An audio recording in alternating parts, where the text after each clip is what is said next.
तो उस गाने को बंद करने के लिए कहा गया। अच्छा। तो उसी में हमारा विवाद हो गया और फिर ऊपर से पत्थर चल गए। हम अब्दुल हमीद की छत से पत्थर फेंके गए, जिसमें हमारी प्रतिमा की हाथ टूट गया, हमारी प्रतिमा का। बात करें कि भैया, जब ये घटना का अंजाम दिए, जब आप लोग राम गोपाल को कहाँ से निकालते हैं, घर में से कि बाहर? पहले तो हम लोग दरवाजे से निकाले, फिर फायरिंग की गई, तो जो 2 लोग ऊपर चढ़े थे उन्होंने निकाला सामने से उनको। विवाद होता है, जब विवाद होता है तो विवाद में तुरंत पत्थर चलता है कि कहीं नहीं, बाद में चलता है? बातचीत यहाँ हो रही थी कि तुरंत ऊपर से पत्थर चल गया। ऐसा तो लग रहा था कि प्री प्लानिंग है उन लोग। मित्रों नमस्कार, मेरी उपस्थिति बहराइच में है। बहराइच में जो कांड हुआ है वो पूरा देश और पूरा प्रदेश में हाहाकार मचा है। अगर बात करें, 2 समुदाय के बीच विवाद होता है और वो विवाद बहुत बड़ा प्रारूप ले लेता है, और वो इतना बड़ा रूप ले लेता है, वहाँ बहुत सारे आप लोग वीडियो जो देखे हैं, और उस समय जो राम गोपाल के साथ होता है और उन्हीं के साथ जाने वाले विसर्जन के समय में कुछ भाई लोग हैं और उनके साथ में जाते हैं। क्या कुछ घटना हुई थी उस समय, हम बातचीत करेंगे इन्हीं से। और हम राम गोपाल के घर पे हैं। अच्छा भैया, जब आप लोग जा रहे थे विसर्जन के लिए, तो कैसे क्या स्टार्ट होता है? पहले स्टार्ट हुआ, एक गाना हम लोग बजा रहे थे जी। ये एक गाना है संदीप आचार्य का, आप लोगों ने सुना होगा। मैं तो उस गाने को बंद करने के लिए कहा गया। अच्छा। तो उसी में हमारा विवाद हो गया और फिर ऊपर से पत्थर चल गए। हम अब्दुल हमीद की छत से पत्थर फेंके गए, जिसमें हमारी प्रतिमा की हाथ टूट गया, हमारी प्रतिमा का। अच्छा, अब जब ऐसे विवाद होता है, जब विवाद होता है तो विवाद में तुरंत पत्थर चलता है कि कहीं नहीं, बाद में चलता है? बातचीत यहाँ हो रही थी कि तुरंत ऊपर से पत्थर चल गया। ऐसा तो लग रहा था कि प्री प्लानिंग है उन लोगों की। अच्छा, ये प्री ऐसा प्लानिंग लग रही थी। बिल्कुल, ये प्री प्लानिंग लग रही थी उन लोगों तो की। वो पत्थर कहाँ आके लगता है? पत्थर मूर्ति पर लगते हैं, 2-4 पत्थर मारे गए, मूर्ति पर लगे, और कुछ नहीं लगे तो नीचे गिर गए, लोगों के लगे पत्थर। और उसके जवाब में जब हम लोगों ने अफरा तफरी हमारे में मची, तो उसको अंदर ले जाके गोली मार दी गई। नहीं नहीं, वो वीडियो में देखा जा रहा है कि लड़का चढ़ जाता हाँ, है। तो ऊपर से ही अंदर ले गए थे, छत से अंदर ले गए थे। अच्छा, छत हाँ, से अंदर ले गए। जब प्रतिमा हमारी तोड़ी गई तो लड़कों में आक्रोश आ गया, उसने झंडा तोड़ दिया। जी। अब कुछ लोग राजनेता बता रहे हैं कि झंडा तोड़ दिया, झंडा तोड़ दिया। और जी। झंडा तो हम अपने गांव के मुसलमानों का भी तोड़ सकते हैं, वहां ही क्यों तोड़ा हमने? क्योंकि सही बात। उन्होंने प्रतिमा पर पत्थर मारे, तो हमने आक्रोश में आके झंडा तोड़ दिया उनका। और वहाँ जो तादाद उनकी देखी जा रहा है, बहुत ज्यादा तादाद है, और वो जो तादाद उनकी दिख रही है, 80% लोग हैं वहाँ पे।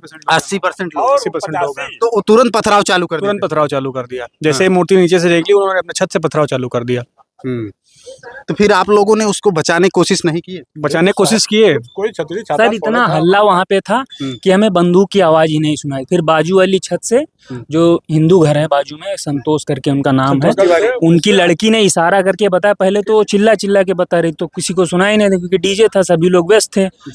और जब उसने इशारा किया ऐसे करके, तब हम लोगों को पता चला। तो 2-3 लोग ऊपर गए 100 लेने, तो जो 100 लेने गए थे उन पर भी फायरिंग की अच्छा गई। भैया, एक बात करें कि लड़का तुरंत मर गया था? तुरंत गोली ऑन स्पॉट। यहाँ पर आपने बॉडी देखी होगी फोटो में, देखिए नहीं देखिए आपने? पैर के नाखून उजाड़े। नाखून, वही मैं पूछ रहा हूँ कि उनके पैर के नाखून नोचे गए। नाखून किससे निकाले गए हैं? प्लास या किसी हथियार से निकाले। प्लास से नाखून सब गोड़ पैर के खींच लेंगे। मित्रों, अगर कहा जाए कि राम गोपाल की जो हत्या की गई है, कितनी बेरहमी से की गई है, ये अंजाम जो उस समय का रहा होगा, ये जो जिसके द्वारा दिया जा रहा है, और उसमें कुछ राजनीतिक पार्टियां जो हैं अलग अलग बयान दे रही हैं।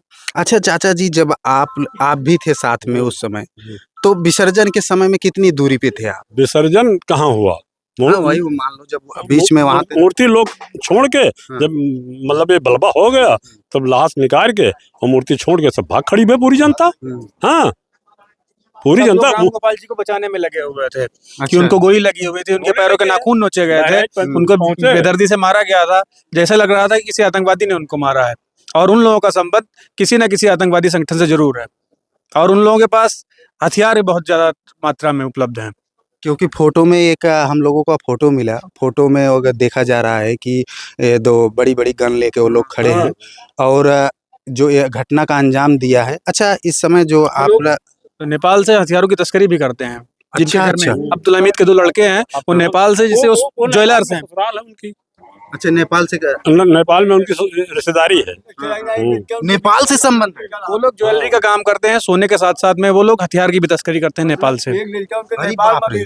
जी। हाँ, हाँ। और जो वहाँ पे मस्जिद है, उसमें अगर अभी भी छानबीन की जाए तो लगभग 1 ट्रक की संख्या में तलवार जैसे हथियार उनके यहाँ मिलेंगे मस्जिद में। और वहाँ पर बच्चों को आतंकवादी की जैसी शिक्षा दी जाती है, मदरसा चलता है वहाँ पे, अच्छा, मदरसे में शिक्षा दी जाती है आतंकवादी की। आतंकवादी बनाने की शिक्षा दी जाती हाँ, है। हाँ। ऐसा कहा जाता है कि अगर किसी को मारो, उनको मदरसे में यही सिखाया जाता है कि किसी को मारो तो उसके नाखून निकालो, जिससे उनके नबी खुश होते हैं। ऐसा अच्छा। मदरसों में उनको बताया जाता है।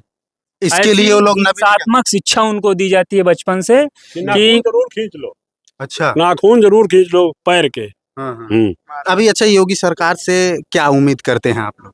जी। न्याय अरे की जो उम्मीद भी करते न्याय हैं। मिलेगा, न्याय संगत न्याय हो, जैसे उस बच्चे के साथ हुआ है और हमारे बड़े भैया हैं, उनके साथ जैसा हुआ है वैसे ही हम न्याय की मांग करते हैं योगी सरकार से। अच्छा भैया, एक बात और हम करें कि जो ये घटना का मतलब अंजाम दिया है, ये कहाँ से, मतलब कितने लोग की तादाद में अंदर घर में बैठे थे? घर में कितने लोग बैठे? 10 से 15 लोगों के बीच में थे। 15-20 लोगों का उनका खुद का परिवार है। हाँ, हाँ। 15 लोगों के लगभग उनका परिवार है, और सब वो लोग प्री प्लानिंग के साथ बैठे हुए थे कि बवाल जरूर करना है, क्योंकि जैसे ही हमारी प्रतिमा निकली है वहां से, उन्होंने छत से पत्थरबाजी स्टार्ट कर दी तुरंत। हाँ, हाँ। पत्थरबाजी जब स्टार्ट कर दी गई, फिर हम लोगों ने नीचे से कुछ बोला तो ऊपर से बुलाने लगे, छत पे आओ, ऐसे बोलने लगे वो, अच्छा। गाली देने लगे फिर। हाँ, हाँ। और उन्होंने ऐसे पत्थरबाजी की, कुछ लोगों के सर तक फूट गए हैं। हमारे एसडीएम साहब आए हुए हैं, उनके भी सर पे चोट लगी हुई है। अच्छा, एसडीएम साहब के भी सर? एसडीएम साहब को भी चोट लगी हुई है, उनका भी सर फूट गया है हाँ, हाँ। उनके पत्थरों से। और माता जी की प्रतिमा भी क्षतिग्रस्त हो गई है। बाद में जब हम लोग रामगोपाल जी को लेकर अस्पताल जाने लगे तो उन्होंने तलवार या अन्य औजारों से माता जी की प्रतिमा को एकदम खंड खंड कर दिया। 20 खंड माता जी की प्रतिमा को भी तोड़? माता जी की प्रतिमा को भी तोड़ दिया, और पाकिस्तान जिंदाबाद जैसे नारे लगाए गए। पाकिस्तान जिंदाबाद का नारा? जैसे नारे लगाए गए हैं वहां पे। हाँ, हाँ। हाँ, और जो लोग 1-2 लोग जैसे बच गए प्रतिमा के साथ, सभी लोग तो जा नहीं सकते हैं। एक विकलांग व्यक्ति थे सत्यवान मिश्रा, जो हमारे पड़ोसी गांव सिपहिया प्योली के निवासी हैं, उनको मुस्लिम लोगों ने बहुत बेदर्दी से मारा है, जबकि वो चल नहीं सकते हैं बेचारे। अच्छा, उनको भी मारे हैं। सिपहिया बेली का है वो। और जो पुलिस प्रशासन था, केवल 5 लोग थे। एक एसओ साहब थे, 2 सिपाही थे और 2 होमगार्ड थे। उन्होंने घटनास्थल पर कोई प्रतिक्रिया ही नहीं दी। अच्छा, एक बात और हम करें, वहाँ प्रशासन ठीक ही नहीं? प्रशासन बहुत ढील थी, 5 लोग थे केवल, बस 5 लोग। अब बताइए, 1500-2000 लोगों में 5 लोग क्या संभाल पाएंगे? 20,000 लोग थे, हाँ, हाँ। तो 2000 केवल 5-6 पुलिस वाले थे, और उसमें भी ढीलापन। एक ही जगह पे वो 5-6 लोग खड़े थे बस। घर के अब्दुल हमीद के घर से लोगों ने पथराव चालू किया था। दूसरे घर से आदमी नहीं, जैसे मेरा कहने का मतलब, जब विवाद हुआ तो सब जितने वहाँ के समुदाय के लोग हैं, पूरा तो सब लोग निकल के आ गए, समुदाय का खड़ा था, और मारना चालू कर दिए, ढेला पत्थर लेकर मारना शुरू कर दिया। पूरा नहीं आता, जो था वो गांव के उस साइड में था। पथराव कर रहे थे, वो भी छत पर से। अच्छा, ये जो घटनाएं और हुई हैं, जो गाड़ियाँ जलाई है, ये कब जलाई? ये तो बात की घटना है, बाद की घटना है, मरने के बाद। जिससे हमारे रेहुआ मंसूर का कोई संबंध नहीं है। आप रेहुआ मंसूर में जाएंगे, सैकड़ों की संख्या में झंडे लगे हुए हैं, आप जाके देखेंगे एक पत्ती नहीं हिली है। एक पत्ती नहीं हिली। बहुत मित्रों, ये गांव में हम लोग आ रहे थे तो बहुत सारे ऐसे झंडे दिखे जो उन्हीं समुदाय से है। और अगर हम बात करें कि भैया, जब ये घटना का अंजाम दिए, जब आप लोग राम गोपाल को कहाँ से निकालते हैं, घर में से कि बाहर? पहले तो हम लोग दरवाजे से निकाले, फिर फायरिंग की गई, तो जो 2 लोग ऊपर चढ़े थे उन्होंने निकाला सामने से उनको, और फिर आगे 50-60 लोग और थे, और हम लोग तो थोड़ा दूर थे लेकिन घटना स्थल पर ही थे। मतलब बहुत बेरहमी से मारा गया उनको। हमें प्रशासन से यही उम्मीद है कि हमें न्याय मिलेगा। हमने कोई गैर कानूनी काम अभी तक करने को, तो हम भी बहुत कुछ कर सकते। हमारे गांव में तो मुसलमान, आप देखे होंगे, यहाँ चौराहे से आप आए हैं, एक लकड़ी की दुकान है, वो सैलून है उनका, वो भी मुसलमान का, जलाने को हम भी उसको जला से, कोई कुछ नहीं कर पाएगा हमारा। लेकिन हमने कानून पर केवल अपना विश्वास जाहिर किया कि प्रशासन हमें न्याय देगा और वहाँ की जाँच हो महाराजगंज की पूरी। मित्रों, रेहुआ मंसूर के लोग कानून पे भरोसा करते हैं, सरकार पे भरोसा करते हैं, और ये विश्वास इनको है कि न्याय मिलेगा। और हम राम गोपाल के घर पे थे, ये उन्हीं के घर पे हैं, और ये घर यही देख लीजिए, ये व्यक्ति का कुछ अगर हम बात करें तो बहुत अच्छा घर भी नहीं है, लेकिन ये जो साथ के सहयोगी थे शायद उनको बचाने में कामयाब नहीं हुए और वो बेचारे की हत्या हो जाती है। अच्छा, आप लोग कोशिश किए तब भी नहीं बचा पाए। जी, नहीं। और सुन लीजिए, प्रशासन से हमें गाड़ी तक नहीं मिली। एसडीएम साहब से हम लोग पैर छू के मांग रहे थे गाड़ी दे दीजिए, लेकिन उनसे भी हम गोपाल मिश्रा के घर पे थे और उनका परिवार योगी सरकार से मिलने गया था। और ये राम गोपाल का जो घर है, ये देखिए मित्रों, यही घर है। और ये वीडियो पे आप लोगों की क्या राय है, जो ये विवाद छिड़ा है उस पर क्या राय है, कमेंट बॉक्स में प्रतिक्रिया जरूर दें। मिलते हैं नेक्स्ट वीडियो में।